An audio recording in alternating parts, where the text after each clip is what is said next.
안녕하십니까. 거꾸로 투자하는 쇼킹 부동산입니다. 추석이 끝나고 결국 터졌습니다. 서울 아파트 전세 매물 3만 건이 붕괴가 됐습니다. 이것이 왜 심각한 일인지 오늘 좀 쉽게 설명을 드리겠습니다. 오늘 내용 중요합니다. 영상 시청 전 구독과 알람 설정은 필수입니다. 10월 7일 멤버십 영상에서요, 검단 트리우스 광명과 검단 디에트르 더 에주에 대해서 최악 가치와 전략 분석에 대해서 말씀을 드렸습니다. 10월에 알짜 분양이 많다고 말씀드렸고, 무주택자분들이 꼭 관심을 가져주셨으면 좋겠습니다. 멤버십 영상에서도 여러분들의 청약을 통한 내 집 마련을 적극 지원하고 있습니다. 자, 서울 아파트 전세 매물이 2만 건대가 됐어요. 29,026건에 10월 4일날 찍혔죠. 2022년 7월 5일 이후에 처음입니다. 자, 7월 이후 기준금리가 급증하면서 전세 수요가 급감했죠. 그 이후에 기준금리가 3% 넘어가다 보니까 전세 수요가 씨가 말랐는데, 그 이후에 전세 가격이 회복하고 매물이 줄어들면서 벌써 2022년 7월 전세 가격이 폭락하기 전 수준까지 매물수가 됐다는 겁니다. 자, 정말 전세 매물이 줄어들었나 보겠습니다. 동대문구에 위치한 레미안 위브라고 있어요. 2652세대의 대단지죠. 자, 이 아파트에 지금 전세 매물이 몇 건이 있을까요? 7건이 있습니다. 자, 7건이면요, 저층하고요, 융자 있는 거 빼면 실질적인 매물은 한두 개밖에 안 된다는 거예요.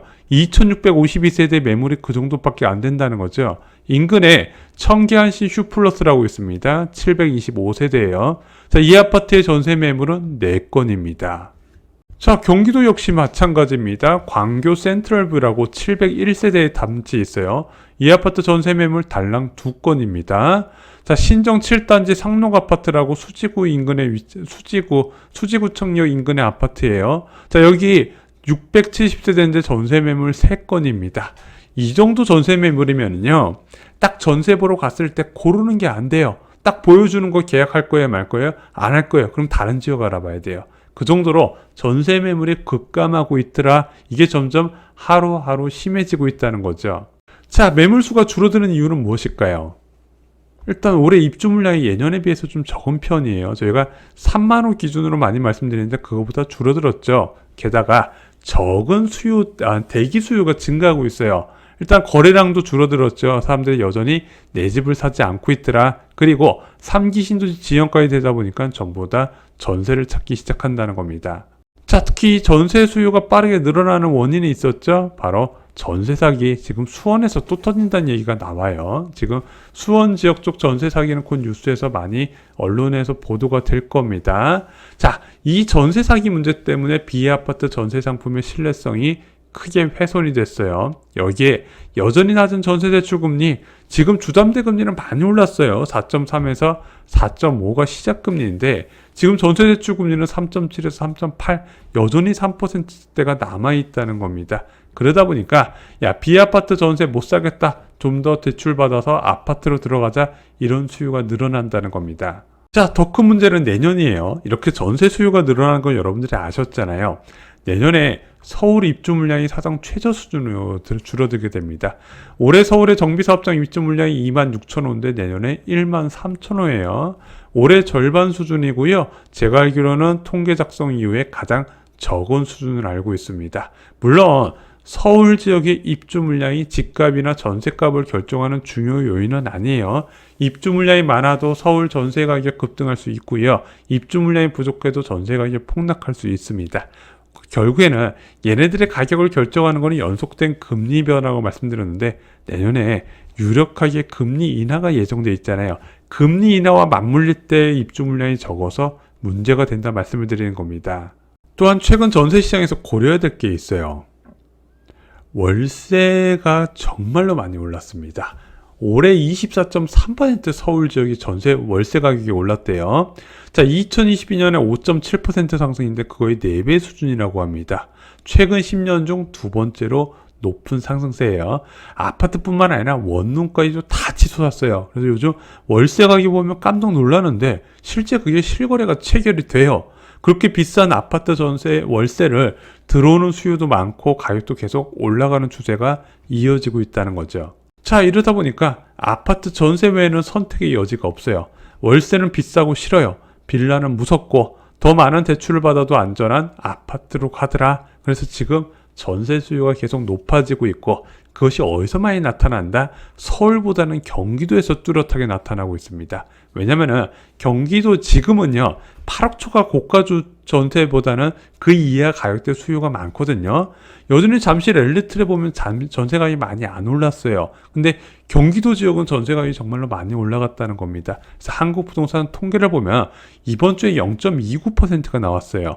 붉은색으로 나왔죠. 이게 전세 과열에 들어갔다는 소리입니다. 서울 지역도 곧 따라갈 가능성이 있다고 보여져요.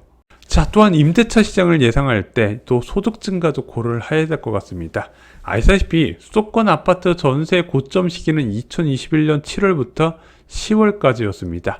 이 시기에 왜 이렇게 전세 가격이 비쌌다? 대출이자가 2% 내외였어요. 어떤 사람은 1%대로 받았다는 겁니다. 그럼 10억 대출 받아도 월 이자가 80만 원밖에 안 됐단 말입니다. 하지만 지금 현재의 전세 대출 이자는 2021년의 2배 수준입니다. 엄청나요. 자, 만약에 전세자금 대출 금리가 2배면 솔직히 여러분들 쉽게 전세 대출 받기 쉽지 않을 겁니다. 하지만 그래서 전세 수요가 줄어야 되는데 그렇지 않다는 거죠. 왜 그럴까요? 코로나19 과정에서 인건비가 정말로 많이 올랐습니다. 일단 플랫폼 노동자들이 많이 들어갔잖아요. 그것으로 인력의 블랙홀 역할을 한대요, 걔네들이. 그러면서 일반적인 사람 일자리에서 사람 구하기가 어려워졌다는 겁니다. 그래서 2022년 1분기 인건비가 26.4% 올라갔다는 기사가 있는데 2021년 전반적으로 인건비가 정말로 많이 치솟았어요. 그래서 지금 자영업자이신 분들 사람 구하기 비상이라는 얘기가 계속 나와요. 임금을 계속 올려줌에도 불구하고 안 구해지다 보니까 장사를 접는 분도 생기시고요. 또한 지금 정부에서도 이런 사태를 아니까 계속 외국인 비자를 늘려주고 있고 외국인들이 취업할 수 있는 업종도 늘려주고 있는 상황입니다. 저소득 근로자 임금 200만 원은요 이제 과거 이야기입니다. 물가뿐만 아니라 소득도 과거 2년 전과 차원이 달라요. 그만큼 화폐 가치가 낮아진 겁니다. 예를 들어 볼게요. 지금 공적 대출로 해서 최대로 전세 대출 받을 수 있는 게 4억 원이죠. 4억 원의 전세 대출 금리 3.8% 적용하면 126만 원 월 나오게 됩니다. 솔직히 126만 원 대출 이자로 납부하기 세입자 입장에서는 어려워요. 예전엔 분명히 부담스러웠거든요. 근데 최근에는 지금 워낙 전체적인 소득이 올라가고 맞벌이 가구 같은 경우는 126만원, 다른 월세 들어가는 것보다 훨씬 저렴하거든요. 만족스러운 수준이 됐다는 겁니다. 이것도 지금 전세 시장의 중요한 요인이에요. 임금 상승이요. 자, 서울과 경기도 전세가율 보겠습니다. 서울 전세가율이 57.8%고요. 경기도 전세가율은 62.1%입니다. 자, 지금 전세 가격이 올해 많이 올라갔음에도 불구하고 매매 가격도 같이 올라가면서 전세 가격이 오른 티가 많이 안 났어요. 근데 앞으로는 이제 매매 가격이 오를 만큼 올랐잖아요. 전세값 상승률이 매매값 상승률을 추월하면서 전세가율도 높아질 것으로 예상이 됩니다. 이미 벌써부터 경기도 일부 지역은 전세가율이 정말 심상치가 않아요. 자, 이렇게 전세 가격이 올라가면 다른 매매 수요를 부르게 됩니다. 지금 많이 없어졌지만 서서히 나타나고 있죠. 바로 갭 투자 수요 지금 많은 문의 받고 있습니다. 저도. 자, 전세 가격 상승을 억제할 가장 좋은 방법은 단기 금리가 올라가는 겁니다. 그래서 전세 대출 금리가 올라가야 돼요. 기준 금리가 올라가게 되면 예금 금리도 상승하고 전세 대출 금리도 지금보다 높아지게 됩니다. 그런데 한국은행에서 추가 긴축 가능성을 부인한다고 지난 영상에서 말씀을 드렸습니다. 그러다 보니까 전세값을 제어할 악재가 보이고 있지 않아요. 최근 국채금리 상승도요. 이 전세가격 상승을 막지는 못했다는 겁니다. 신기해요. 주담대는 그렇게 올라가는데 전세대출은 꿈쩍하지 않고 여전히 예금금리 수준의 대출이 이루어지고 있다는 거죠. 자, 여러분들 내 집 마련과 투자는 어떤 기준으로 해야 될까요?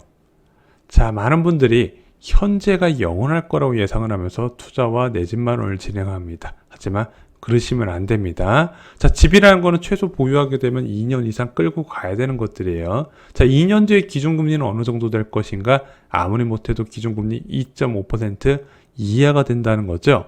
이 2.5% 이하가 됐을 때 전세대출 금리는 지금보다 더 낮아질 겁니다. 훨씬 낮아지면서 2%대가 나오게 될 거예요. 주택담보대출 금리도 같이 낮아지겠죠. 자, 이런 상황에서 전세 매매가 어떻게 움직일지 보고 접근을 하셔야 됩니다. 여전히 전세 가격은 2년 전 대비해서 낮은 추세입니다. 그래서 많은 분들이 재계약을 고려하고 계십니다. 하지만 현재 전세에 안주를 하려고 한다면 저는 장기적으로 거주 불안을 느끼게 될 것이라는 걸 확신할 수가 있습니다.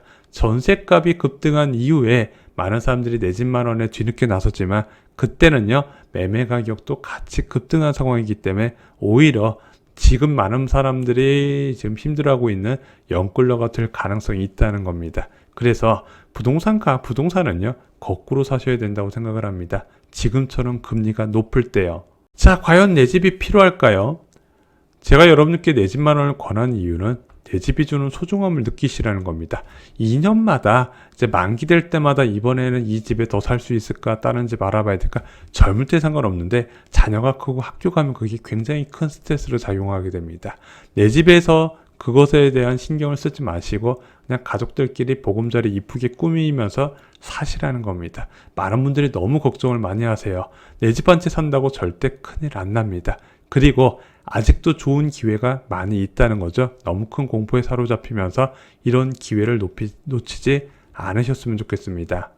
자, 오늘 준비한 소식은 여기까지입니다. 오늘 영상이 마음에 드셨다면요, 좋아요, 구독, 그리고 내 집 마련과 투자에 대해서 좀 더 알아보고 싶으신 분들은 멤버십 영상을 추천드립니다. 자, 만약 주변에 지금 이 영상을 권해드리고 싶은 지인들이 있다면 추천해 주신다면 그 사람들의 인생을 바꾸는데 큰 도움이 될 거라 확신합니다.